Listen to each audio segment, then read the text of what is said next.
And when it comes to the law of Christ, three verses that you should be very aware of, and they're ones that we've read, one that we've looked at, one that we've studied. But I do want to share you these three verses. If you're a note taker, you have to understand what the law of Christ is. John 13:34 says this, "A new commandment I give unto you, that you love one another as I have loved you." This is it. This is that law of love that he gives to us. In Romans 13, verses 8 through 10, he says here in verse 8, just as this powerful word, he makes this declaration, "Owe no one anything except to love one another, for he who loves another has fulfilled the law." And he goes on, he speaks about the different laws that you have. But he says this with all the commandments that he mentions towards man.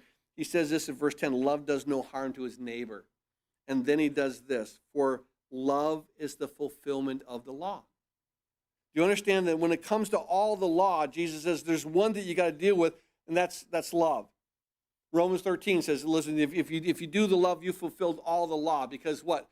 They're basically, what's the greatest commandment?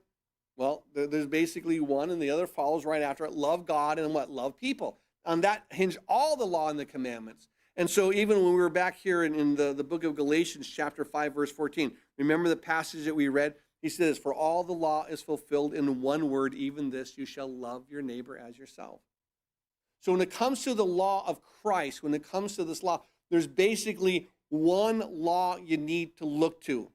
John 13:34, new commandment, Romans 13:8 and 10. So you're looking at the law fulfills, the love fulfills all the law, and then, Galatians 5:14. All the law is fulfilled in one word, love your neighbor as yourself.